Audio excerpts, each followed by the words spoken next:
اعوذ باللہ من الشیطان الرجیم بسم اللہ الرحمن الرحیم۔ ہم یہی آپ کو بتانا چاہ رہے تھے کہ آج کی آپ دیکھیں کہ پہلی آیت بہت امپورٹنٹ ہے۔ ہم نے کل جو پڑھا تھا کہ دو لوگوں کی اللہ تعالیٰ نے اگزامپل دی کہ انسان اگر ایک شخص کا غلام ہو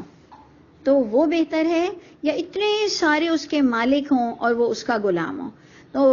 یقیناً آپ یہی چاہیں گے کہ ہمیں ایک اللہ اور اس کی ایک کتاب مل جائے اور ہم سب تمام پریشانیوں سے اور غیر اللہ کے خوف سے نکل آئیں، کیونکہ دیکھیں ہمارے اندر ایک خوف بھی ہے غیر اللہ کا کہ جمعرات کو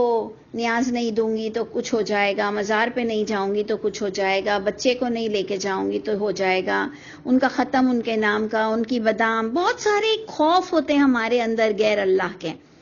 تو اللہ تعالیٰ سارے خوف مٹا کر ہمیں اپنی طرف دعوت دیتے ہیں، اور یہ انبیاء کرام کا باقاعدہ ٹریننگ اور تعلیمات تھیں۔ اسی کے ہی ساتھ جو میں بار بار کہہ رہی ہوں کہ بہت بڑی آیت ہے، وہ یہ آیت ہے کہ انک میت، اللہ کے نبی کو کہا گیا کہ اے نبی بے شک آپ میت ہو جاؤ گے، یعنی آپ نے مر جانا ہے۔ میں اس لیے کہہ رہی ہوں کہ یہ بہت امپورٹنٹ پوائنٹ ہے کہ ہمارے یہاں اس کو برا سمجھا جاتا ہے کہ نبی کا مر جانا، نبی کو میت بولنا، اور ان کے لیے یہ اچھی بات ہے کہ نبی زندہ ہیں، اپنی قبر میں زندہ ہیں، اور شہادت والوں کو تو موت نہیں آتی ہے۔ دیکھیں وہ اللہ نے فرمایا جو شہید ہوتے ہیں ان کو بھی ہم دفنا کر تو آتے ہیں، یعنی وہ میت تو ہوتے ہیں، اللہ فرما رہے ہیں کہ وہ زندہ ہیں اللہ کے نزدیک۔ جس پر اللہ نے فرمایا اس کا تمہیں شعور نہیں دیا گیا کہ وہ کیسے زندہ ہیں، کہ آپ اس کو کہو کہ یہ مکے جا رہے ہیں، مدینے جا رہے ہیں، میرے گھر آ رہے ہیں، بچوں کو دیکھنے آ رہے ہیں، دنیا میں آ رہے ہیں۔ دنیا میں تو زندہ مردہ کے درمیان وہ مردہ آ ہی نہیں سکتا ہے دنیا میں، قرآن کی روح سے، کہ زندہ اور مردہ کے درمیان اٹھائے جانے والے دن تک آڑ رہے گی۔ تو اللہ کی کتاب ہمیں ایک تسلی دیتی ہے کہ جو بات ہو گئی وہ حتمی ہو گئی۔ اب آپ دیکھ لیجئے کہ اگر ہمارے پاس قرآن نہیں ہوتا تو ہمیں بھی محمد صلی اللہ علیہ وسلم کو، جو ہمارے والدین سے زیادہ ہمیں پیارے ہونے چاہیے، ہمارے نبی ہیں، تو پوائنٹ از دیٹ کہ اللہ فرما رہے ہیں کہ انکا میت، کہ آپ میت ہوں گے، یہ کہتے ہوئے ہمیں ڈر لگتا، لیکن جب قرآن نے یہ لفظ ادا کیے اور آپ بھی اس کو ختم القرآن میں پڑھتے ہو، آپ اس کو یہی کہتے ہو لیکن ترجمہ کرتے ہوئے آپ کو ڈر لگتا ہے، ترجمہ کرتے ہوئے آپ کو یہ گستاخی لگتی ہے، جبکہ آپ عربی میں آپ یہی بات کہہ رہے ہو۔ تو بڑی ہی سمجھنے والی چیز ہے کہ جو اللہ کہیں وہ گستاخی نہیں ہوتی، جو اللہ کہیں وہ بہترین بات ہوتی ہے۔ تو انکا میتن، بے شک اے نبی آپ نے بھی میت ہونا ہے، وانہم میتون، اور بے شک وہ سب بھی مر جائیں گے، تمام لوگ مر جائیں گے۔ اب جناب بات یہ ہو رہی ہے کہ سب کو، جو سب کی طرف اشارہ ہے کہ تم سب نے اس مرنے سے پہلے اپنا اسٹریٹجی تشکیل دینی ہے کہ میں نے کیا کرنا ہے، میں کیوں پیدا ہوا، اور اب مجھے کس پر سٹیبل رہنا ہے۔ تو اس لیے ہمیشہ موت یاد دلائی جاتی ہے۔ آپ نے اگر غور کرنا ہے تو ہو سکتا ہے آپ کے پاس اور بھی بہت سارے پوائنٹس ہوں گے، لیکن اللہ تعالیٰ نے ہمیں جو پچھلی بالکل کرنٹ ہمارا جو پریویس تھا وہ یہ تھا کہ اے نبی ان سب نے بھی مرنا ہے، آپ نے بھی مرنا ہے، تو بات یہ ہے کہ اللہ کے لیے بالکل وہ کام کرو جو توحیدی ہو، اور اپنا کام کر کے جاؤ یہاں سے، کیونکہ سب نے اس دنیا کو چھوڑ کے جانا ہے۔ ثم انکم یوم القیامہ، پھر بے شک تم قیامت کے دن عند ربکم تختصمون، اپنے رب کے پاس تم بحث و مباحثے اور اپنا مقدمہ پیش کرو گے اور جھگڑے ڈالو گے۔ تو جھگڑا بھی کون ڈالے گا؟ سب نہیں ڈالیں گے، بحث و مباحثے بھی سب نہیں کریں گے۔ جو دنیا میں اللہ کی کتاب کے آگے جھکے ہوئے تھے، جو آپ نے پڑھا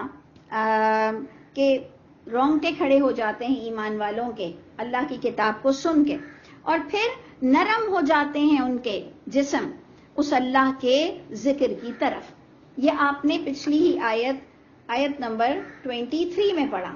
کہ جن کے پاس ایمان ہوتا ہے وہ اللہ کی بات پر ان کے دل نرم پڑ جاتے ہیں کہ جی کوئی وے آؤٹ نہیں ہے، اب جو ہوگا وہ اللہ کی رضا کے مطابق ہی ہونا ہے، اور ماننا بھی عقل مندی ہے اللہ کی بات کو، کیونکہ ہم کہاں جا سکتے ہیں،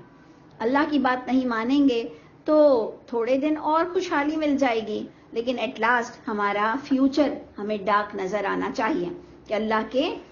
خلاف جاتے ہوئے. تو آپ دیکھ لیجئے کہ موت کیوں یاد دلائی جاتی ہے کہ اپنی دنیا میں کچھ مینیج کر لو اور اپنے معاملات کو ٹیکل کر لو. پھر قیامت کے دن تم لوگ اپنے رب کے پاس بحث و مباحثے کرو گے، جس پر اللہ نے اس پر بھی آپ کو کہا کہ وہ بھی فائدہ نہیں دے گا اللہ کے گھر کا کوئی لڑائی، کوئی جھگڑا. اب جناب بڑی سالڈ آیت، بڑی ہی خوبصورت آیت کہ اللہ تعالیٰ نے آپ کو پچھلی آیت میں بتایا کہ توحید، کہ ایک شخص وہ جو کئی آقاؤں کا غلام ہے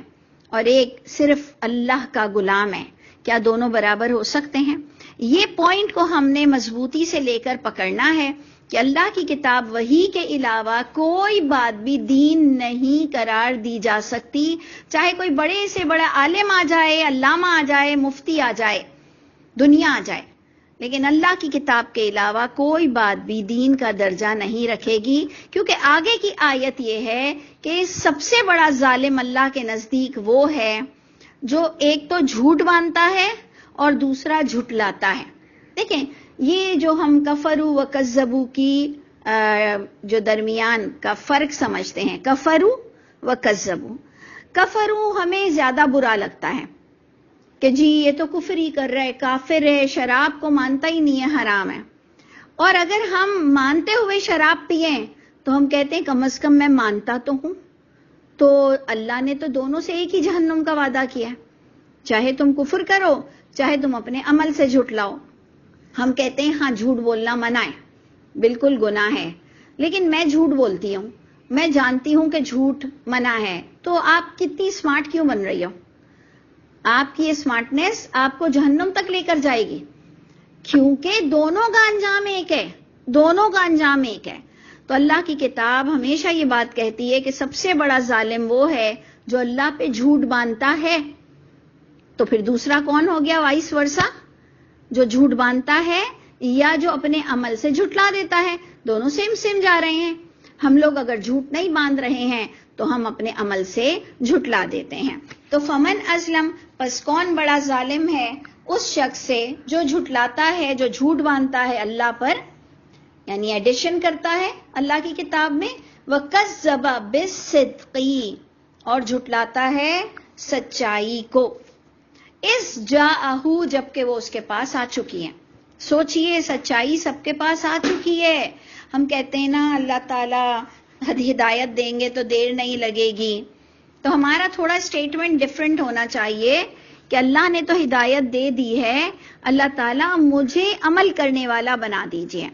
تو دیر نہیں لگے گی اگر آپ نے اپنا پلان کیا ہے، کیونکہ اللہ بھی اس کی حالت نہیں بدلتے ہیں جو اپنی حالت کو خود نہیں بدلتا ہے. تو یہ آپ کی اور میری فضول منہ کی باتیں ہیں کہ اللہ ہدایت دے گا تو دیر نہیں لگے گی، اللہ حکم کریں گے تو دیر نہیں لگے گی. اللہ تو آپ کے ایکشن پر اپنا ری ایکشن دیتے ہیں،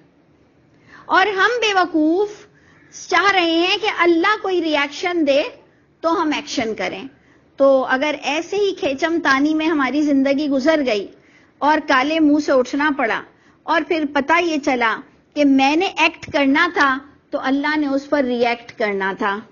بات یہاں سے ہونی تھی، تو کاش میں پہل کرتی تو اللہ نے کہا کہ سارے مسئلے مسائل حل ہو جائیں گے، سارے راستے صاف ہو جائیں گے. کاش میں نے ایکٹ پہلے کیا ہوتا، کاش میں نے پہلے ایکشن لے لیا ہوتا. اسی لیے ہمارے ہاں جو ہمارے اسپیشلی ہماری فیملی میں جو کچھ بڑے لوگ ایسے ہیں جو کسی کے آگے ان کی غلط بات کو ماننے کو تیار ہو جاتے ہیں، جیسے کوئی رشوت، کوئی کنڈے کی لائٹ، کوئی سودی کاروبار،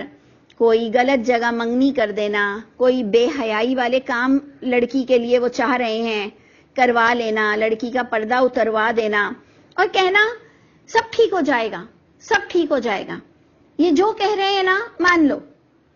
سب ٹھیک ہو جائے گا، ابھی یہ حرام کھلا رہا ہے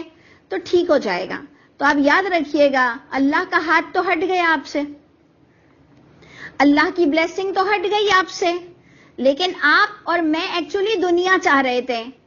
ہمیں وہی بیٹی دینی تھی، ہمیں وہی حرام کھانا تھا، ہمیں جھوٹ بول کر